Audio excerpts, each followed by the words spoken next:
اب تو کیا وہ شکل میں ہم گھسیں گے کہ اب تھوڑی فرض ہوں گے، اب تھوڑی آیت نازل ہوں گی کچھ؟ یہ تو ایسا ہو جائے گا کہ بھائی وہاں بھی یہ سوچنا پڑے گا کہ جیسا عقیدہ بنائیں گے بس عیسیٰ السلام آئیں گے تو ہی قیامت آئیں گی۔ اب ابھی عیسیٰ السلام نہیں آئے تبھی تو قیامت آ ہی نہیں سکتی نا۔ قرآن میں ہے قیامت اچانک آئیں گی، پلک جھپکتے آئیں گی، نہیں ابھی تو آ ہی نہیں سکتی ان کے عقیدے کے حساب سے، کیونکہ عیسیٰ السلام تھوڑی ہے، عیسیٰ السلام آئیں گے 40 سال حکومت کریں گے، اس کے بعد میں قیامت آئیں گے۔ قرآن کہتا ابھی آ سکتی، پلک جھپکتے آئیں گی، پلک جھپکتے آئیں گی، صاف ہے اچانک آئیں گی، ابھی ہم بیٹھے ابھی بھی قیامت آ سکتی۔ تو یہ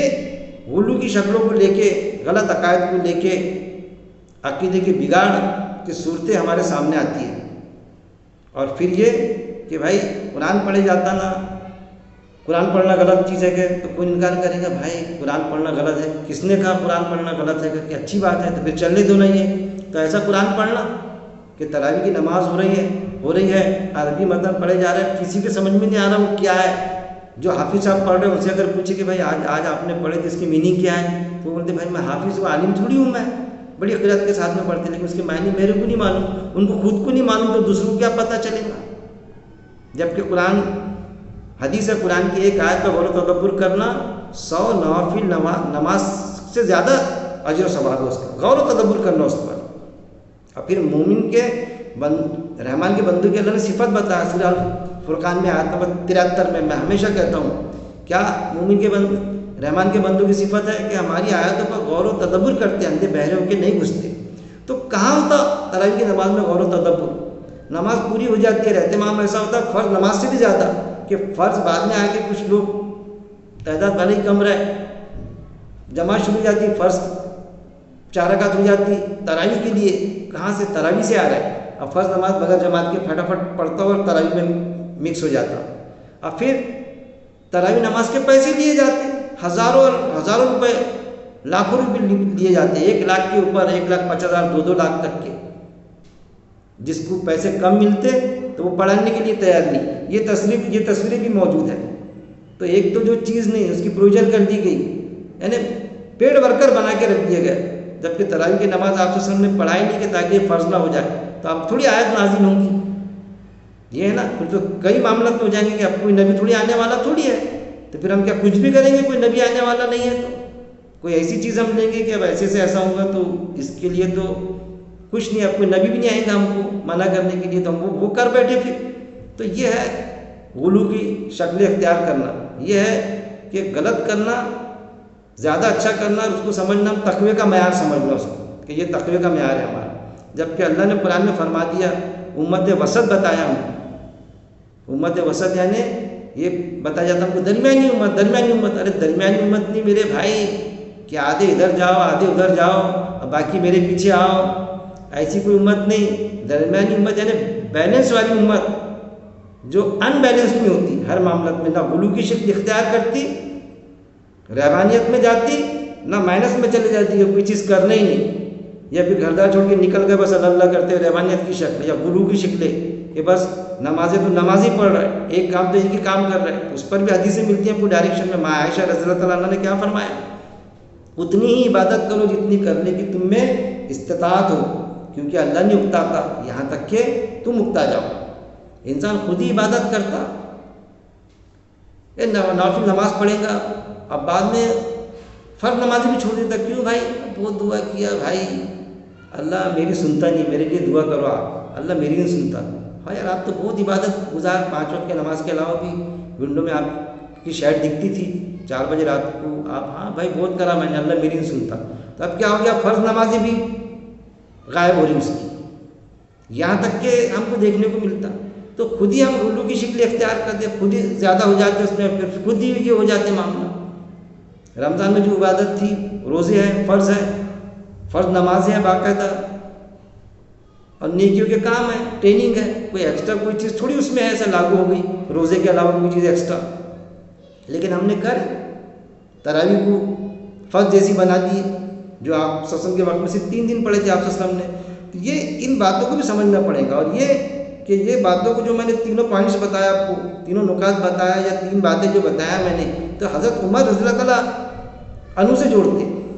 پھر انہوں نے کیے، اب پھر یہ معاملہ کہ وہ تو ان کا معاملہ تو کتنے تیز ترار تھے، ان کا تو معاملہ یہ تھا ایک وقت میں یہ کہ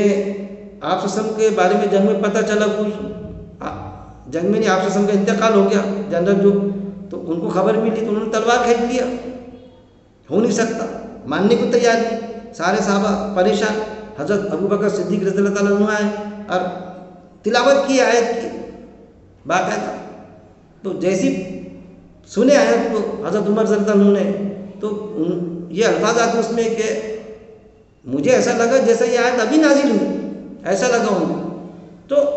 جذبات میں بہنے کے بعد میں وہ جذبات میں بہہ گئے تھے آپ صلی اللہ علیہ وسلم کی محبت میں، کہ یقین نہیں ہو رہا تھا کہ آپ صلی اللہ علیہ وسلم کا انتقال ہوا، لیکن جذبات سے میرے بھائی واپس بھی ہوئے نا، وہ ان کو لگا نا کہ ایسا لگا جیسا ابھی نازل ہوئی، تو ہم بھی نیکیوں کے کام کرنے کے لیے جذبات میں گر گئے، تو ہم کو بھی ان شکلوں سے نکلنا پڑے گا، بہت بڑا گناہ ہو گیا ایسا نہیں، لیکن اس سے نکلنا پڑے گا کہ ہم جذبات میں اتنا نہ رہ کے، بیلنس والی امت ہے ہم۔ پھر یہ چیز بتانے کے بعد یا تو حضرت عمر رضی اللہ تعالیٰ عنہ نے وہ کہا نہیں، ان کے نام سے تھوپ دیا گیا،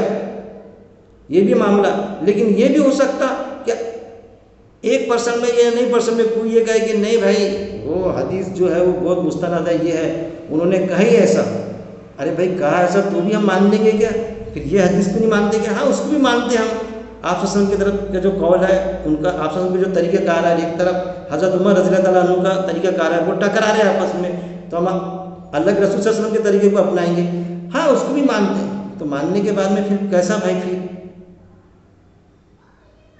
تو اس چیز کو بھی ہم کو سمجھنا پڑے گا کہ حضرت عمر رضی اللہ عنہ جذبات میں بہہ گئے تھے، جب کسی معاملے میں 1% وہ مان رہے جب، تو بھائی چلو غلطی ہو گئی تھی، تو یہ کہے کہ ارے بھائی عمر رضی اللہ تعالیٰ عنہ سے غلطی ہوئی، آپ ان کی غلطی بتا رہے، ارے میرے بھائی حکم نامہ نکالے تھے، ایک میعاد مقرر کر دیے تھے مہر کی، ایک خاتون نے رستے سے راستہ روک لی کہ بھائی آپ کون تھے ہمارے حق مارنے والے، آپ نے تو مہر کی میعاد مقرر کی،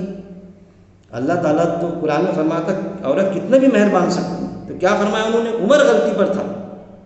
اے خاتون میں میرا حکم نامہ واپس لیتا، انہوں نے اپنے حکم نامے واپس بھی لیے، یعنی غلطیاں ہوئیں اس وقت میں، یہ بھی ہو سکتا کسی نے نوٹیفیکیشن نہیں کیا ہوگا تو غلطی آگے بھی بڑھ گئی، یہ بھی ہو سکتا، آپ صلی اللہ علیہ وسلم کا انتقال ہوا، ماننے کو تیار نہیں ہوئے، غلطی ہوئی، جب آیت آئی تو باقاعدہ تسلیم کر لی، یہ چیز بھی ہوئی نا، تو ہم کو اس پر بھی کرنا پڑے گا، پھر وہ جو میں نے پہلے ریفرنس دیا اس کو بھی سمجھنا پڑے گا، آپ صلی اللہ علیہ وسلم نے جو فرمایا کہ بعد والے تم میں سے بعض لوگوں سے بھی زیادہ کچھ معاملات میں افضل ہوں، یعنی میری بات کو سمجھ تم سے بھی زیادہ اچھی سمجھ لیں گے، وہ بھی ملتا۔ حجۃ الوداع کے آخری خطبے میں 15واں پوائنٹ ہے غالباً وہ کہ تمہارے بعد والے میری بات کو تم سے بھی زیادہ بہتر انداز سے سمجھ لیں گے، سمجھیں گے، یہ بھی ملتا۔ تو بعد والے کون؟ ہم، قیامت تک کے آنے والے لوگ، یہ بھی ہو سکتا، یہ فیکٹ کو بھی ہم کو سمجھنا پڑے گا، اور ہم کو جذبات میں نہیں بہنا پڑے گا، قرآن کی آیتوں پر غور و تدبر کرنا پڑے گا، اور فیصلہ کن نتیجے پہ پہنچنا پڑے گا۔ بگاڑ کی صورتیں صحابہ رضی اللہ اجمعین کے نام سے بھی اگر ہم کسی نے گھسا دیا ہوگا تو ہم پر غور و تدبر کر کے ان شکلوں سے نکلنا پڑے گا۔ اللہ سے دعا ہے کہ اللہ رب العزت قرآن کو پڑھنے، سمجھنے، اس پر غور و تدبر کرنے اور اس کے مطابق زندگی بسر کرنے اور اس عمل پر موت تک جمع رہنے کی میرا مالک توفیق دے۔ وآخر دعوانا ان الحمد للہ رب العالمین۔